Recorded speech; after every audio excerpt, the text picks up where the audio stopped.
G'day guys, it's a coach here, and in this video I'm going to be reviewing the latest series in Broken Realms, that is Be'lakor. Games Workshop was kind enough to send me an advanced copy. It's just hit my mailbox and I'm excited to share with you what I've learned and the observations that I've picked out of this book.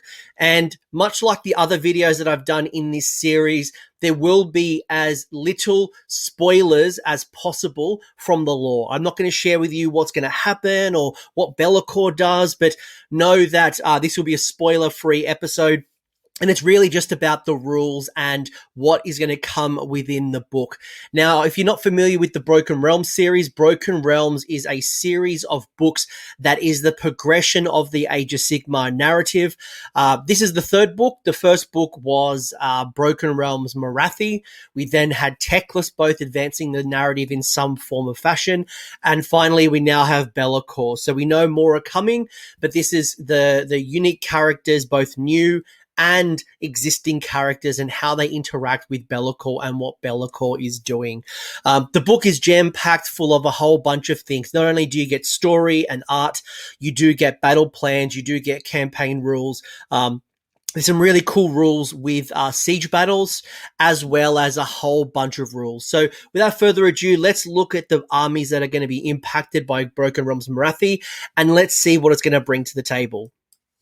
So, who is impacted by Broken Realms Morathi? I mentioned this is the third book, and each of the books have had a flavor, and they've helped various factions in different sizes. Some of them have given a whole bunch of additional rules. Some of them have just given you a battalion or a bunch of artifacts, or so something quite small. But in Broken Realms Be'lakor, you are focusing on the story of the first Prince of Chaos. And within that, you're going to get Chaos, you're going to get some Nighthaunt, you're going to get some Seraphon, some Disciples of Tzeentch, you get your Stormcast Eternals, your Fire Slayers, and your Kharadron Overlords. As I mentioned, all rules are not equal. Some of these books have been touched with high impact, some of them have been low impact. In the book, you will get a bunch of new things like a sub-allegiance. You will get the War Scroll updates to some existing units as well as some new units. So you get some new War Scrolls as well as some new battalions. The good thing is that all of these battalions and rules are legal for match play for your next upcoming tournament. And at the back of the book, there are points for the new units. Some of the existing units as well have changed their points value, but I'll try to call that out when I can. So let's start things off with the title of the book, and that is Be'lakor, who during COVID has really hit the gym. He didn't skip leg day. He has got nothing but gains. Not only did Be'lakor get a cracking new model, but also a points increase to go along with it. So Be'lakor has moved from 240 points up to 380 points. So I'm paying more points for him. What do I get? You are going to get 6 additional wounds. He's moved up to 14 wounds. Formerly, he was on 8. You will keep the save of 4 up. You will keep your bravery of 10. His movement has slightly increased. It's moved up to 14. However, he's now become a monster. Now, why that's important is because he's now got a profile that's going to degrade as he takes wounds. Previously, when he was only on 8 wounds, you could take 5 damage, 7 damage, 3 damage. His profile was consistent. But now there will be some parts of his profile that are going to swing and change, and movement is one of those. You are going to see some other rules change. The Dark Master rule. This is a rule that is both loved by Chaos players and the bane of existence for everybody else. Dark Master has seen some alterations. So no longer do you choose the enemy unit before the first battle round. So previously you'd rock up to a table and you would make a note and you would reveal it at some point during the game, but it had to be declared at the before the battle commenced.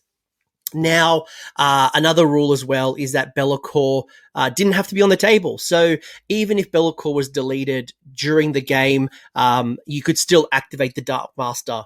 Now what's happened is, first off, Be'lakor has to be on the table to activate Dark Master. You used to have to roll a 5+ each time the unit tried to do something. So, it was a once per game thing. if they try to cast a spell, they try to move, they try to shoot, you'd make them every time roll a 5 up to see if they could do it or not. Now what's happened is they've kind of cleaned up the rules. So it's just now a flat 3+. So at the start of every phase, so when you do reveal the Dark Master rule, it's just a flat 3+. So at each of the phases, so your hero phase, your movement, your shooting, blah, blah, blah, it's just 3 up. You either can do your stuff or you can't do your stuff. The things are a lot cleaner. And it's also expanded some rules as well. So things like denying prayers being chanted, endless spells, things that weren't in the last War Scroll, they've now been added. So you have seen probably a tweak significantly to the way you've used Dark Master, but ultimately I think it's just cleaning things up a little bit, which is kind of cool. You've gained some additional attacks through the Fell Claw and the Spear Tail. The Spear Tail does give you a Rend 3 attack as well, which is neat. He's still a double caster.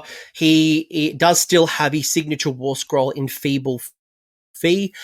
They remain unchanged. So probably the way I've looked at Be'lakor initially is that his role has changed in an army quite significantly.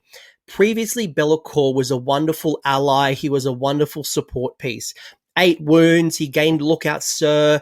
He wasn't a very big monster or a model, so he didn't draw a lot of pressure other than people trying to remove Dark Master as soon as possible. I mean, stopping something like Lord Croak activating and making them do a 5 up would really kind of shut down someone like Croak, for example, or a Nagash or a Teclis. Now having that flat 3 will mean that he will certainly have a much higher, I guess people are going to focus on him more, but in the same time, he does have a lot more wounds, so he should be able to be a little bit more survivable.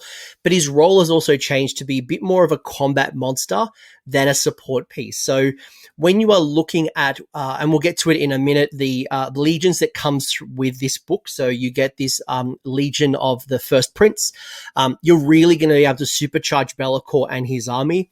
However, anyone who's bringing Be'lakor outside of the Legion of the First Prince may need to revise their synergies in their strategy. 1, he's obviously increased 100 points, but 2, just the way he's going to interact and, some of those things. And I know some Slaves to Darkness players are already revisiting trying to how to use this War Scroll in their favor, but know that his role has changed probably quite significantly. Speaking of the Legion of the First Prince, so the Legion of the First Prince is a sub-allegiance that has been brought out with Broken Realms Be'lakor. So if you've been playing Chaos for a while, you may remember a supplement. I think it came out at the start of 2020, and that was called Wrath of the Everchosen. Wrath of the Everchosen had a whole bunch of additional rules for a whole bunch of armies, mostly all Chaos. You had some really cool things to boost the Blight Kings. And within that book, you had 2 allegiances, one called the Legion of the First Prince, as well as the Legion of the Chaos Ascendant. So the first thing worth calling out at this particular point is that it's not just a copy and paste from Wrath of the Everchosen. In fact, what they've kind of done by the looks of it is they've cleaned up the rules, but they've also merged the 2. They've merged Legion of the First Prince and Legion of the Chaos Ascendant to get the best of both worlds. Now, you have lost some things if you look at the Wrath of the Everchosen, but probably collectively you've probably gained because it's a much stronger allegiance. Your Legion of the First Prince must be only based around Chaos Demon keywords. So that's probably one of the first losses potentially. You can't bring in your Slaves to Darkness. You're not going to be able to bring in your Mortals. It is really focused around the Chaos Demons, and that's obviously to the lore. The lore very much is, Be'lakor is not a big fan of the mortal side of Chaos. Obviously Archaon, but it's really focused around those demons. And what's really cool is it's not forcing you to go down the route of one particular demon. So you don't have to commit to Khorne. You don't have to commit to Nurgle. You can do a really nice mixed force. And what you're going to get for this is a couple of rules. The first one is the Infernal Realm Walkers, which is going to give your army a 6-up damage prevention roll for wounds and mortal wounds. And in addition, there's one of the command traits you can get that will actually bring that down to a 5. So you can really make all of your army a lot more durable and survivable. In addition, you're going to get the Cursed Skies, which is going to synergize with your demons to allow you to bring back D3 slain Bloodletters, Plague Bearers, Demonettes, or Furies. Or if you're taking Zench Demons, you can bring back one horror. So either D3 Bloodletters, Plague Bearers, Demonettes, or Furies, or one horror of Zench. And that's on a 3+, if Be'lakor is on the table during the battle shock. So again, coming back to the durability, you've got your 5+ or your 6+ damage prevention, in addition to being able to regenerate some of those demons.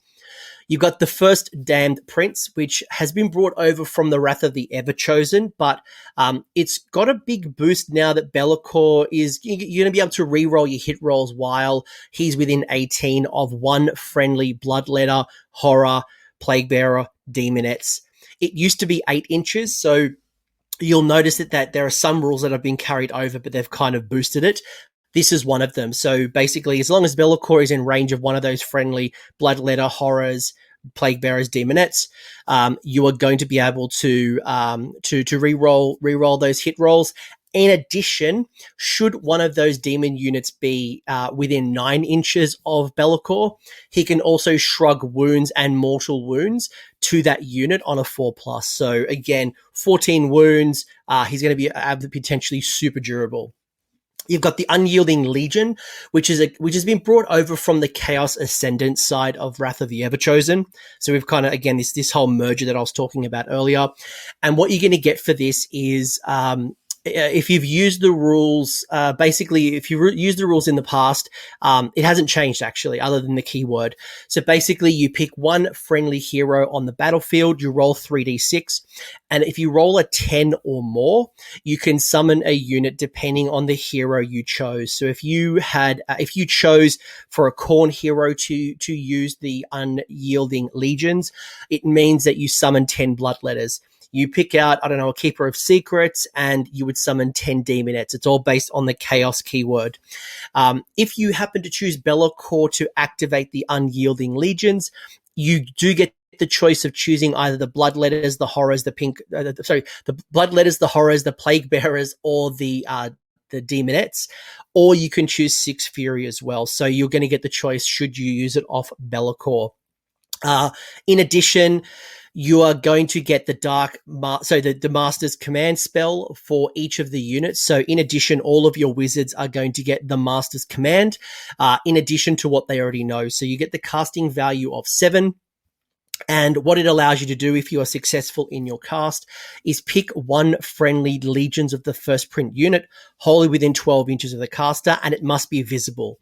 Until the end of the battle round, if a model is slain in melee, so not in shooting, but from a melee attack, they can fight before being removed. So could be potentially focusing you down a much more combat-focused Plague Bearer or Bloodletter unit. Or Demonettes. Demonettes are great in combat as well. Pink Horrors, not so much, but there's still a great use for it. You are going to get some additional command traits. I mentioned the Ruinous Aura, which brings your 6+ down to a 5+, but you do get a few others. The 2 other ones you can choose from is you can get a +1 to your Unyielding Legions roll. So if you want to be able to summon, you get a +1 to that dice roll from the Primordial Commander. Or you can reroll charges while they're wholly within 12 inches of the general through the Infernal Charge. You are going to get 3 artifacts of power. One is going to be a bit of a debuff, bravery debuff. You're going to be able to reroll your saves in melee. And the other one is going to allow you to do mortal wounds if you roll an unmodified 5 to hit. So a 5+. That will stop the attack sequence, but it's going to give you a bit more consistency in your damage. So, what do I think about the Legions of the First Prince? I like it. I think it's really, again, focusing you down the path of your demons for obvious reasons. And it is the best of both worlds when it comes to combining the Chaos Ascendant and the Legions of the First Prince.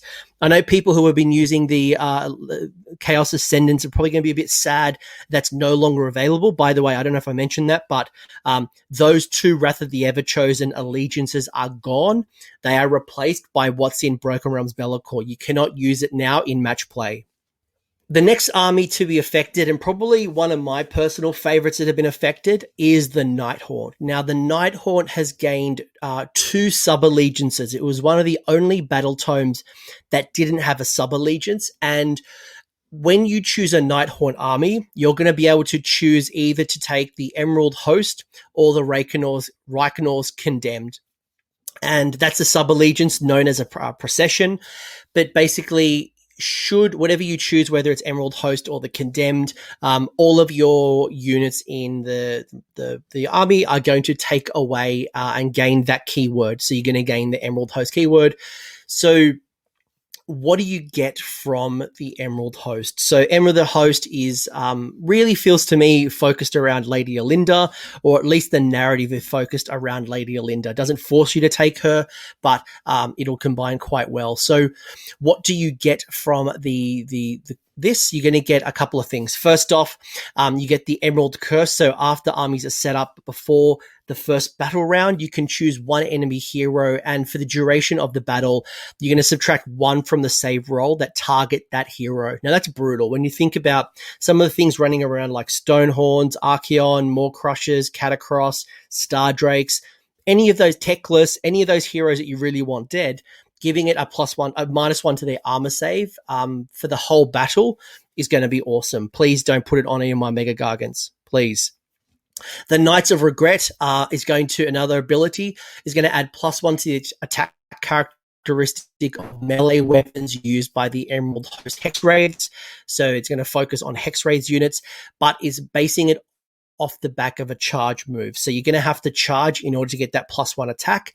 But in addition, you get to roll a dice before you allocate a wound or a mortal wound to your general, should they be within 3 inches of the Emerald Host Hex Raid. So on a 2+, you're going to be able to basically bounce those mortal wounds or wounds to the Hex Raid. So one of the probably the biggest challenges for a Nighthaunt player is that all of your heroes are not very survivable. They're not very durable, and when we get to one of the battalions that's based around Lady Olinda, you'll see that you're going to get this bodyguard theme. And what's really great about that is, you know, when you've got Lady Olinda, for example, she's only got 8 wounds. You can take her down quite quickly as an opponent. Being able to shrug those wounds or those mortal wounds onto a unit, especially a summonable unit like a Hex Raids, means you're going to be able to pass off damage, but then regenerate and you know, bring back bodies, whether it's going to be your Chain Rasp or, in this particular case, focus purely on those Hex Raids. So pretty cool rule. You get yourself a command trait, and the Emerald Host General must have this command trait instead of something in the Nighthaunt's book. And the command trait you're going to get is Lord of the Host, which once per battle, you can use the command ability. Basically, you can use your General's War Scroll command ability without spending a command point. So that's pretty cool, especially Nighthaunt players are traditionally CP poor, or you at least want to have as many CPs, especially to reroll those charges. Having an extra CP is always going to be good. You also get yourself a Artifact of Power, and the first Emerald Host Knight of Shrouds must receive the Artifact of Power. So if you don't take a Knight of Shrouds, you can ignore this. But if you do take a Knight of Shrouds, what the artifact does is it gives you +1 attack characteristic to the Sword of Stolen Hours. So overall, I really like the -1 to hit. I like the ability to shrug wounds and mortal wounds to those Hex Raids on a 2+. It's going to be great if you don't want to take Lady Olinda's battalion, which we're going to go to in a minute. I want to show you the Reichnor sub-allegiance as well, but you know, this is pretty cool in my opinion. But I did mention there is another choice to choose from. So the Reichnor's Condemned is the other sub-allegiance that you can choose from, or the procession, as they're called by Nighthaunt. And boy, oh boy, you know, you get a lot of stuff. I had to reduce the font on some of this. So let's unpack this. You get the Unrelenting Taskmaster, which allows you to re-roll all failed hit rolls for Chain Rasp or your Glaive Wraith Stalkers. Now, they must be holed within 15 inches of the Spirit of Torment or a Chain Ghast. So if you've got yourself the Chain Ghast, you've got yourself some Chain Rasps or some Stalkers or some Spirit of Torments, you know, they're going to start synergizing really well. And, you know, being able to re-roll all your failed hits is going to be quite tasty. But in addition to that, not only do you get to reroll your hits, in addition, you are going to be able to get a much more durable force because your spectral lure or your temporal translocation is going to gain yourself an additional D6 slain model. So, being able to bring back, especially those one wound bodies, Chain Rasp is a prime example, having the board flooded or having a whole bunch of Chain Rasp and then bringing back an additional D6 on top of the other ones you're regenerating. Those blocks of 20 to 40 Chain Rasp are just going to be so hard to take down. In addition, you're going to get yourself a artifact, and that is a once per battle artifact, which is the Corpse Candle, which allows you to get a +1 or a +3 to your next casting roll. Depending on, basically what happens is someone has to take a mortal wound, whether it's yourself or a unit within 12 inches. If you're, depending on who takes the mortal wound, you're either going to get a +1 to the cast, or if you take the wound, you get +3 to your next casting roll. So if there's a spell that you really need to go off, that'll be really helpful to just take a mortal wound. In addition, depending on who takes the mortal wound, you can either get +1 to hit, or if your unit takes the hit, takes the mortal wound as opposed to the enemy, you'll also get +1 to hit and +1 to wound for the bearer who suffered it. So that's pretty good. A little sacrifice is going to go a long way. You get one other rule, and that is the death comes swiftly. That's a command ability, and what that allows you to do is add +6 inches movement to a friendly Chain Rasp horde or a Glaive Wraith Stalker until the end of that phase. So if you think about having to put, up to half of your units in the underworld, and you've still got to put some bodies on the table, if you put yourself a unit of Chain Rasp or Stalkers on the table, by adding 6 inches to their movement, that's a base move of 12. So if you think about that taking up board space, if that means, you're screening off your opponent, you are denying them from getting to an objective, to surround an objective, that board control can be really powerful. And then you add a run roll to that, and we are talking some serious fast ghosts here. Not only that, for me, like my opponent, I had an opponent recently who had 160 Chain Rasp to a tournament. So for me, I'm really glad that person didn't take this. They didn't have the rules at the time. But either way, I think if you're a Nighthaunt player, you've come up absolute trumps. You've gained yourself 2 sweet sub-allegiances, but you've also gained yourself a new hero. So you've gained yourself a 120-point hero that's going to have 6 wounds, has a 4-up save, has a movement base of 6, bravery of 10. It's going to have a shooting attack. You get 4 shots at 12-inch ranges, hits on 3s, wounds on 3s, has Rend 2 for 1 damage, has a couple of melee attacks as well. Can fly, it's ethereal, and the boost really comes in through the empowering excruciation, which, if any wounds inflicted by this model's phantasmal torture, which is the shooting attack, that 4 shots at 12-inch ranges, if they are allocated to an enemy model and they're not negated, so basically the opponent doesn't make an armor save, basically what happens is that this model is going to become empowered until the next shooting phase. And the Deathless Spirit's command trait negates wounds on friendly Nighthaunts within 12 inches of, instead of 6s. So you're basically making those friendly Nighthaunt units within 12 inches much more durable. So again, not only do you have the ability to be regenerating a whole bunch of additional models depending on which sub-allegiance, or maybe you're bouncing some mortal wounds, whatever it might be, but you've just made an even more durable, saving potentially on a 5-up instead of 6. So not a bad little support hero. The other change for Nighthaunt before we get to the battalion is your dread-sized Harridans have had a slight War Scroll change. It's only slight, but it's still enough. Now, their new points is at 90 for 5 or 320 for 20. So that's a points increase of about 20 points per 5. So I think they were about 70 points before. Now they're at 90 points. But what's changed for them? There's a couple of small changes. The first one is that the Harrowing Shriek, that used to cause a -1 to hit for units within 3 inches if they had a bravery of 6 or less. And to be honest, there's not a lot of armies other than like free people and grots that have a bravery of 6. Now that's been boosted slightly to be under 7. So it's a bit of an upgrade. You've also had some changes to the Murderous Bloodlust, which used to be basically causing 2 damage if you roll the wound roll of 6. Instead, what's happening now is that on your hit rolls of 6, basically it's exploding 6s. So if you roll a to hit roll of 6, it's going to cause 2 hits, and then you do the wound sequence as normal. So any roll of a 6 is going to get you more attacks. In addition, the Slasher Crone, so that used to be reserved only for the leader in the unit.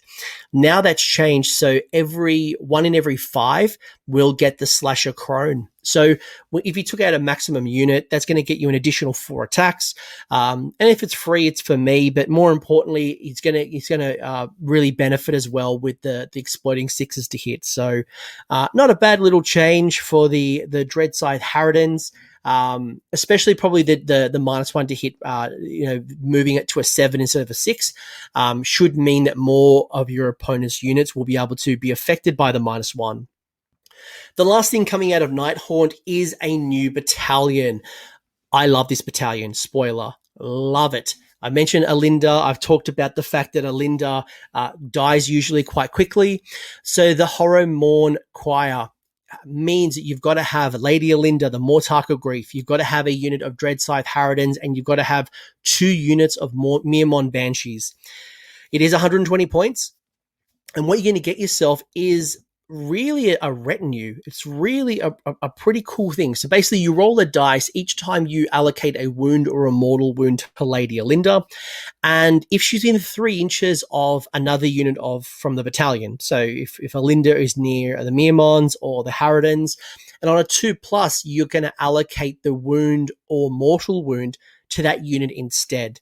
So it's pretty cool that you're going to be able to have a nice little summonable bodyguard. I think Harridans are summonable. But either way, you're going to have a unit that you're going to be able to really keep Alinda around a whole lot longer.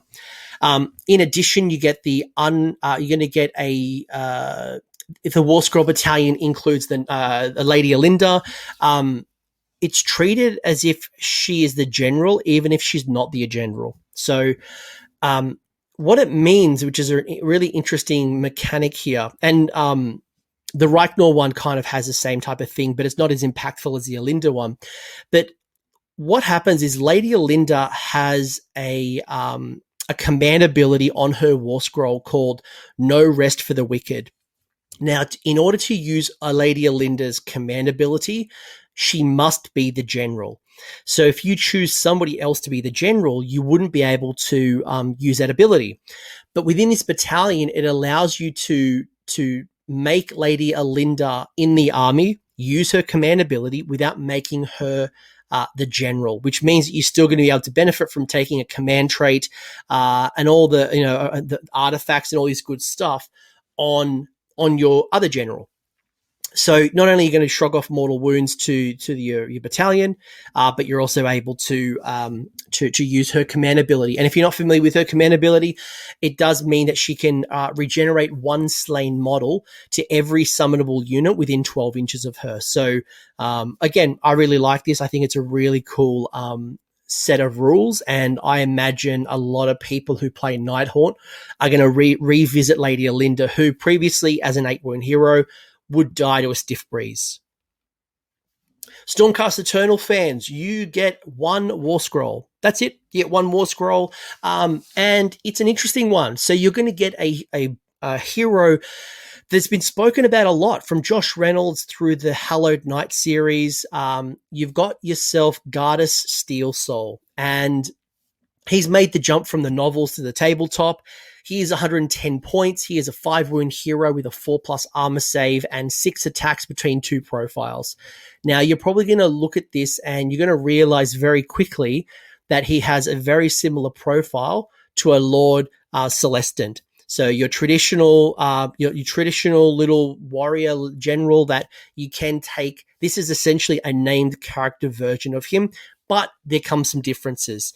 First off, he's landlocked to be Hallowed Knights. So if you're not running Hallowed Knights, you're going to lose a little bit of the synergy that Gardas is going to bring to the table. But if you're open to trying a new chamber, if you're going to try a new way to build your Stormcast, this is going to really reward your Hallowed Knights.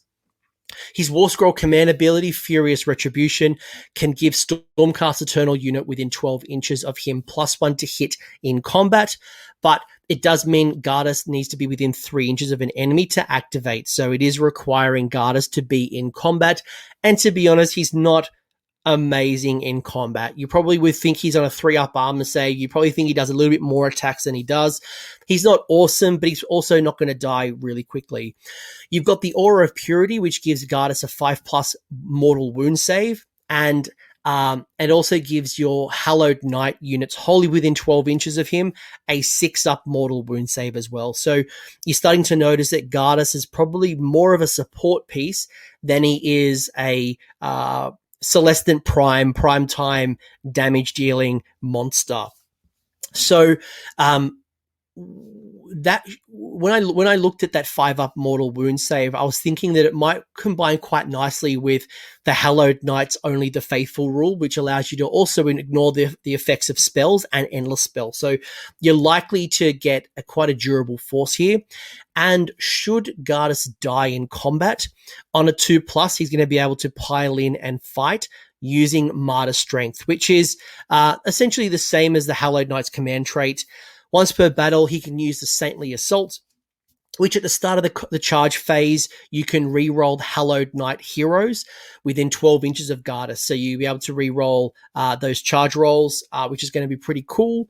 And you also get +1 attack for the melee weapons until the end of the turn. So, should you throw down a command point for the Hallowed Knights Holy Crusaders, you're also going to get yourself +1 to that run and +1 to that charge roll, as well as the ability to run and charge. So, again, you're going to be able to get into combat quite quickly, quite easily, and, in combination with another Hallowed Knights hero, potentially do a whole bunch of damage.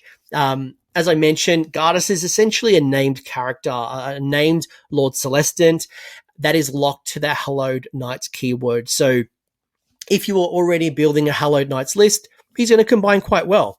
If you aren't running Hallowed Knights and you're tied to another one of the chambers, you may find that Gardas doesn't have a space in your list, and you're probably better off choosing a normal Lord Celestant who doesn't have his command trait and his, all of those things locked because they're not a named character. So, but hey, man, this model is so awesome. It reminds me of a Marvel superhero. It reminds me of Captain America jumping from a building and just it's great. I love it. I love the model. If you're a Tzeentch player, you've gained yourself a battalion. So you've gotten the Blazing Cavalcade, and what you're going to get for your 150 points is a little bit pricier than the others, but you're going to get yourself, in order to take the Cavalcade first, you need to get yourself a Fate Skimmer Herald of Tzeentch on a Burning Chariot. That is a named character, by the way. You can take 1 to 3 Horrors of Tzeentch units, but it must be a combined model count no higher than 30 models. So it could be 3 units of 10 pink horrors. It could be 1 large unit of 30. Whatever it might be, there can be no more than 30 models in your pink, blue, or brimstone choices for the battalion. As I mentioned earlier, it is a named character, so it means that you're not going to be able to customize it as you normally would with a generic Herald of Tzeentch on a Burning Chariot. And the battalion is locked to the internal conflagration. Bit of a tongue twister there. So you are locked there to that sub-allegiance. You must take the internal conflagration. What you're going to get for that is you're going to get the Gleeful Immolation, which gives you +1 attack characteristic of melee weapons used for units from this battalion. Now, they must have made a charge move in the same turn. So +1 attack, should you charge. This is going to really reward you, in my opinion, more for the Fate Skimmer than your horrors. Yes, you can charge your horrors, but to be honest, your pinks, well, your pinks certainly, and your blues and your brims to a lesser extent, but building around a combat focused pink horror unit is probably not going to be high on your tactics list. But if you do find yourself in that situation, it'll be nice to get +1 attack because their melee profile isn't the greatest. But one of the other cool things you're going to get yourself, or one of the things, actually, it's not even that cool. It's actually quite the opposite of cool, is that if you are using the Gleeful Immolation, it means that you can't use the Reckless Abandon agenda. You can't complete the agenda with this unit. So you're going to have to use Reckless Abandon from somewhere else if you want to complete that agenda. You're also going to get the Opus Infernus, which is going to give your Fate Skimmer of Tzeentch the Firestorm spell. That Firestorm spell is coming from the Lord of Change, and that's traditionally quite a high spell to cast. That normally casts on a 9, but through the Opus Infernus, you are going to get +2 to the cast. So it's going to make it a little bit easier to cast. It's bringing it down to a 7, and it's going to do D3 mortal wounds for each 6. So I think you roll 9 dice, and you roll 9 dice, and any 6s do D3 mortal wounds. So nice character sniper, could whittle down a unit.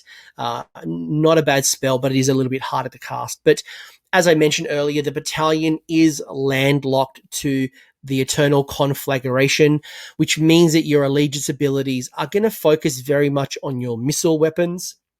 So I guess if you think about this battalion coming into play, it is focusing a little bit on magic. It's also focusing a little bit on combat. It's a bit of like a 1-2 punch if you're going to build around this. You're going to get your magical flames from the horrors. That's going to come from your Internal Conflagration. It's going to improve the rend by 1. So it means that you're also going to cause -2 bravery using the command ability. You then shoot them. Then you charge, you get yourself a +1 attack, and you finish off the unit. And hopefully, in combination of the shooting and the melee, you're able to build quite a powerful, Horrors of Tzeentch unit. Not bad. 150 points. I guess being locked to the Internal Conflagration though may make it hard. You may find that your points are going to more things like flamers or other types of units as opposed to building around the Horrors of Tzeentch. And obviously the benefits primarily being around the +1 attack in melee. So it's kind of doesn't quite gel, but it does give you more options instead of putting all your eggs in one basket when it comes to shooting. Another army that got more than one actually. This one, I kind of lie there. So Seraphon are going to get themselves 1 battalion and 4 extra endless spells, kinda. So you've got yourself the Celestial Stampede. I love this so much. I've gone out and bought 2 of these box sets. So the box sets are pretty sweet. You get yourself a Stegodon with a Skink Chief, get yourself an Engine of the Gods or a Stegodon, and you get yourself a Bastiladon.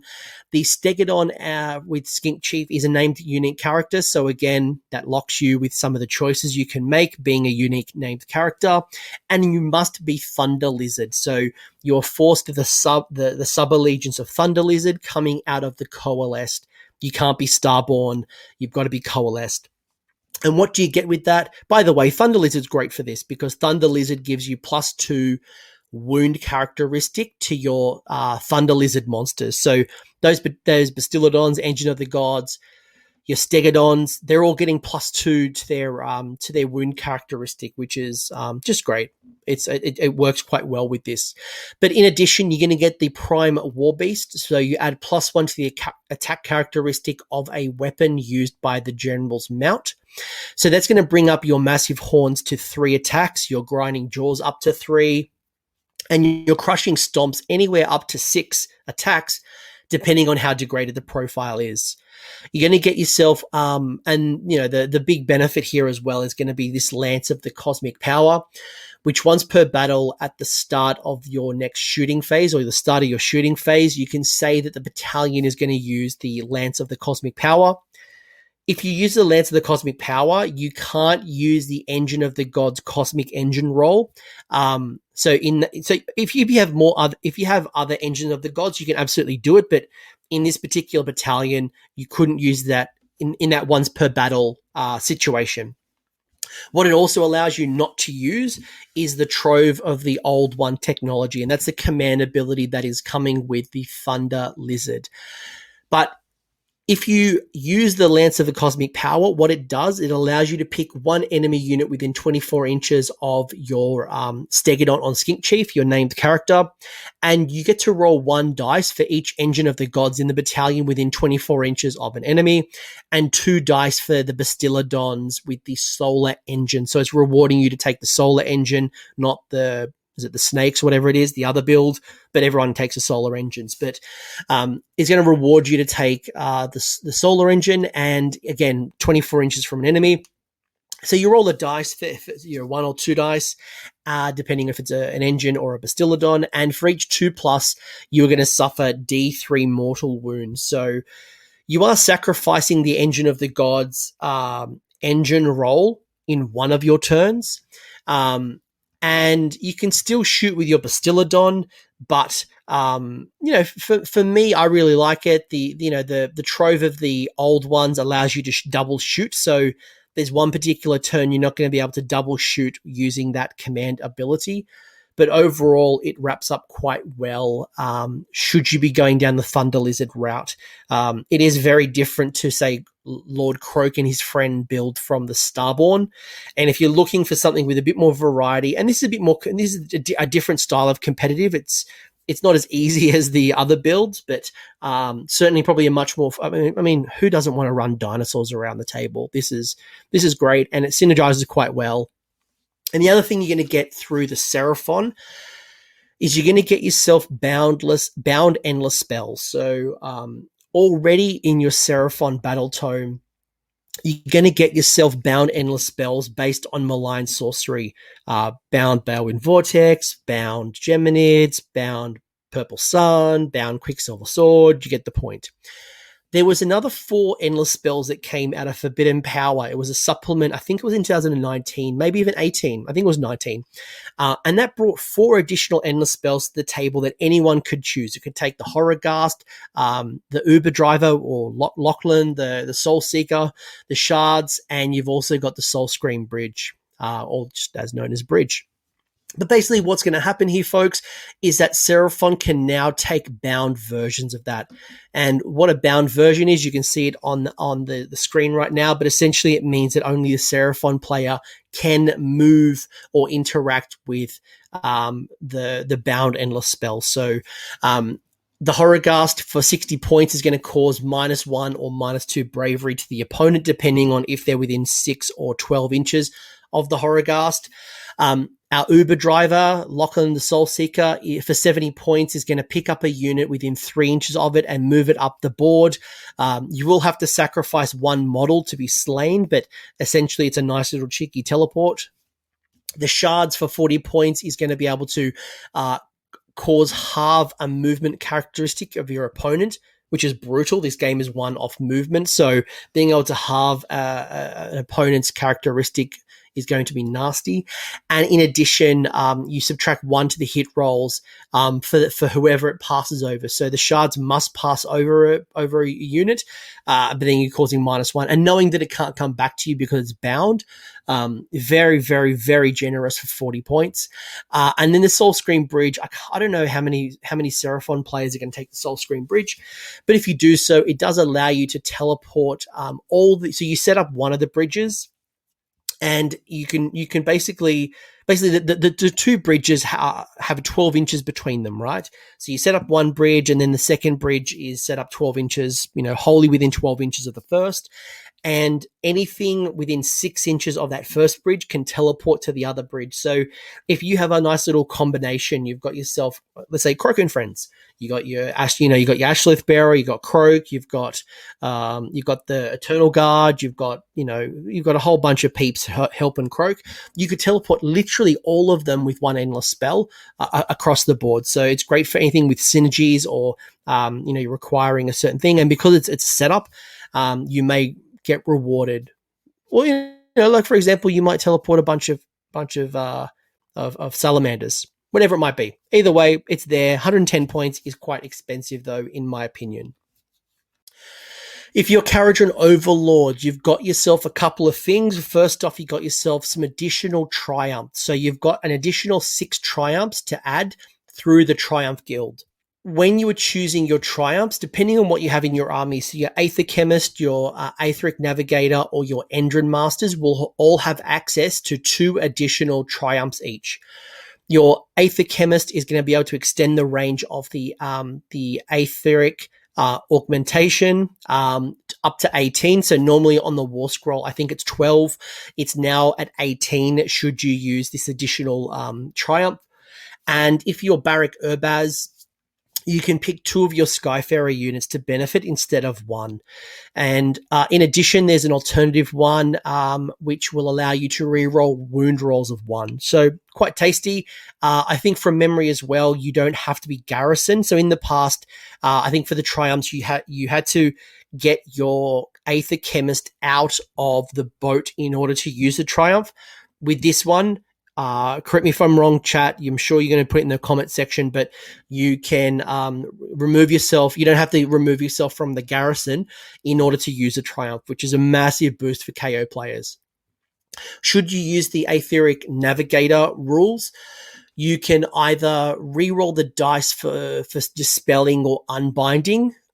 What's interesting though is I believe you've got to declare it before you make the roll. So if you really want to get rid of a spell or an endless spell, you just want your opponent to not cast that, or if you want to make sure that this endless spell is gone, you get yourself this once per battle reroll of a dispel or an unbind, or what you can do is you can add an additional D6 movement to a sky vessel until the end of the turn. In addition, it's going to allow you to reroll run and charge rolls. So should you find yourself grounded, you just want to move around as opposed to flying high, an additional 6 inches is going to be useful, probably especially if you're trying to score objectives.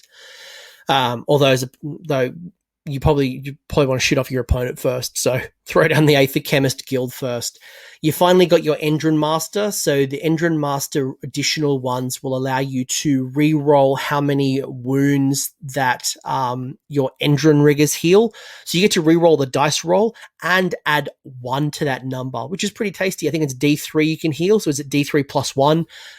You can re-roll that, which is pretty helpful to keep your boats up and as unbracketed as possible.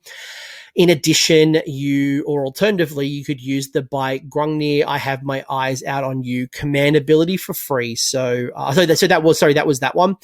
Or you can use the blow my magazine. So should your sky vessel be destroyed, and as it comes crashing down, it could do some mortal wounds.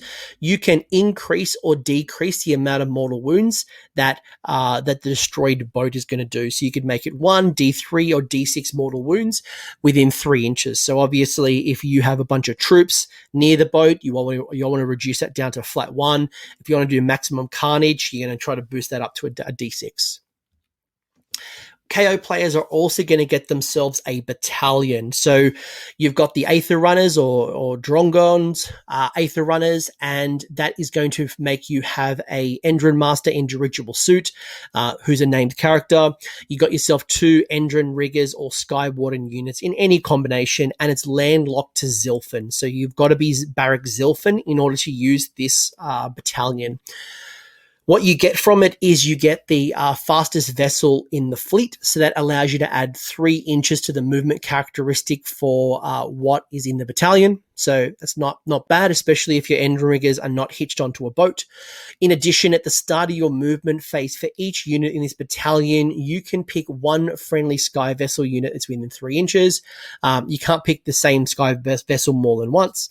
And you get to add 3 inches to the movement characteristic of the sky vessel until the next movement phase. So your balloon boys, your Endrin Riggers, your Sky Wardens are attached to your Ironclad or whatever it might be. That's going to give them the boat an additional 3-inch movement. So again, very helpful, especially if you're grounded because you can't fly high, you're limited movement, or you're moving up the board and you're trying to go for an objective and you don't want to be screened out 9 inches. Now, the challenge here, in my opinion, is that, you are locked to Barak Zilfin. So being a general, you are going to give up your Master Commander command trait, which is going to allow you to refund those command points that you spend. Normally, you'd be able to, when you spend a command point on a 5+, you get it back. But you would lose that because if you took this as your general, so just be mindful of trying to avoid that, as well as the +1 to hit with missile weapons. So if you're going to take this and you are locked to Barrack Zilfin, just make sure that your Endrin Master Indirigible Suit is not going to be the general. And luckily, this is not forcing you to make it your general. So, in my opinion, it's a good little battalion. If you're already taking your Endrin Master and Dirigible Suit, you're already taking Sky Wardens and Endrin Riggers, you might find that you don't really need the 3 inches because of fly high and things like that. But in the heat of the battle, when things are happening, you're probably going to be really happy that you've got 3 inches to move, whether it's on your balloon boys or on your ships, should they be attached. So, either way, you'll be happy to use it, but Fire Slayers up next, and Fire Slayers had 2 War Scroll changes. They didn't get any battalions, but they did get 2 War Scroll changes. So the Doom Seeker had a War Scroll change. A couple of things changed, nothing too dramatic, but the Fire Steel Throwing Axe increased its range. It went from 1 inch up to 8 inches, so it's consistent with the Grimwrath Berserker. And instead of hitting on 5s and wounding on 5s, it's gone to hitting on 4s, wounding on 4s. It's also gained rend -1. I think previously it was no rend. So not a bad little boost there. The iron, the runic war iron, now wounds on a 3+ instead of a 4+. The points changed. It looks like it dropped 10 points. It's down to 90 points now. And in addition, a few things on the War Scroll change. So you've got Oathbound. Oathbound as a set of rules didn't quite change. The first block of text hasn't really changed since the Doomseeker that you know and love, but it did gain an additional set of text. And the second paragraph says, in addition, in the combat phase, if this model is slain while it's within 3 inches of an enemy, it is sworn to destroy, and has fought no more than once in that phase, this model can fight before it's removed. So when you have sworn your grudge, when you've sworn that you're gonna swore the grudge, if you haven't fought more than once and the Doomseeker doesn't die, or sorry, it does die, you're gonna be able to attack once more, which is a nice little boost for a 90 point. I don't even think it's a hero still, so which is great. You've got the runic power, which is consistent language. So they haven't really quite changed a lot of the rules, but this is consistent to the Oathbound. So basically, in addition to, again, the runic powers of what you know and love, you will gain +2 damage if the model is fighting when it's slain. So if it's taken damage, you already get +2 damage characteristic from its attacks. But if you happen to be fighting when you're slain, you will also do the +2 damage. So again, nice little cheap boost for no reason, but quite consistent. And you'll see actually that kind of follows over to the Grimwrath Berserker. So Grimwrath Berserker also got a small update. The Fire Steel Throwing Axe already had an 8-inch range for the Grimwrath Berserker, but it did hit on 5s, wound on 5s. So much like the Doomseeker, it hits on 4s, wounds on 4s, and it also has gained a rend -1. It is 110 points. It has lost one of its key rules, which was the Unstoppable Berserker. It used to have it. It's no longer there. But what the Unstoppable Berserker used to do is you used to be able to shrug wounds and mortal wounds off on a 6+, and you'd get +1 to the roll if there was enemies within 3. So unfortunately, that rule has gone. But in its place, you have gained a whole bunch of things. So first off, you gain the Grimwrath Oath. You've also gained some minor text change to the Battle Fury. It's very, very minor. It's very similar to what we just talked earlier about with the fighting again before you die. Wouldn't worry too much. It's a nice little boost, not game changing.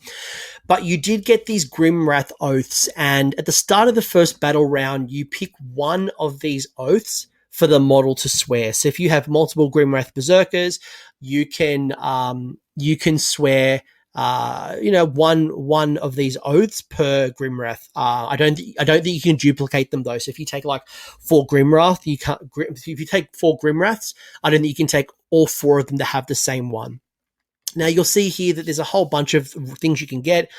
You can get +1 to hit and +1 to wound and +1 damage if you're targeting a priest that isn't a Fire Slayer. So I think Cauldron of Bloods for Daughters of Cain might have a priest on top from memory. Could be a bit tasty. Anything there's a priest that's not a Fire Slayer priest, you could do some serious damage to. You're going to be able to run and charge and re-roll the run and charge rolls. That's one of the different oaths. Another oath is if a model on a hit roll of 6, you're going to be able to add 1 mortal wound in addition to the normal damage.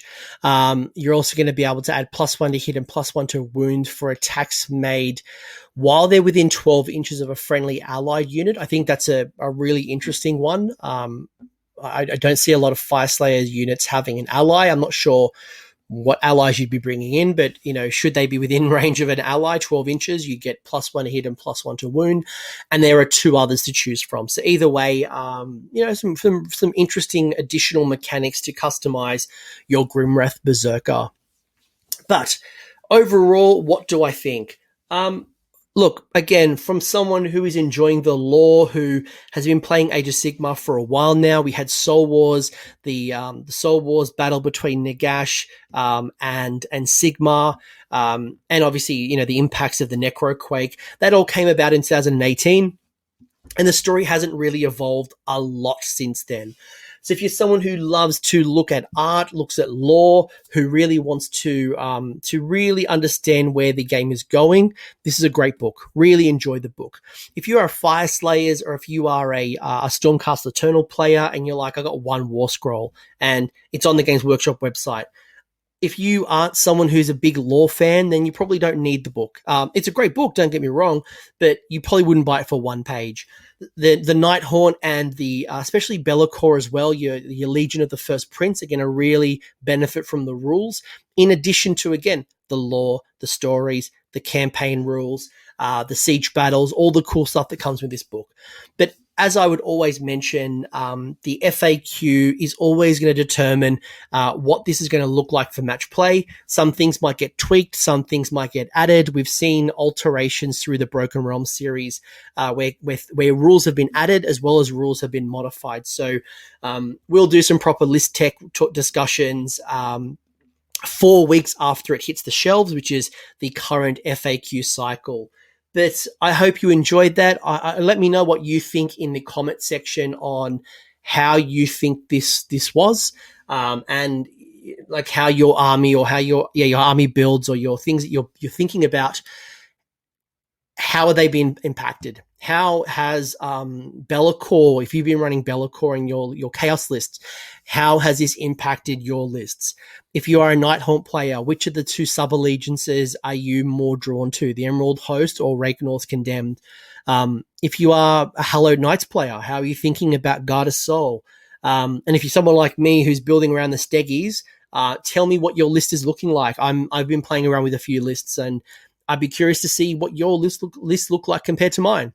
I hope you found that discussion valuable. If you did, give the video the old thumbs up. And if you have a comment or an insight, leave it in the comment section below. The champions over here are my AOS Coach Patreons and YouTube members. So you guys are bloody legends. Thank you for all the support. If you want to know more about the support programs, the links are below down here in the episode description, along with a link to the Discord server so we can continue this conversation. Until next time, don't forget to name your characters and have a good one.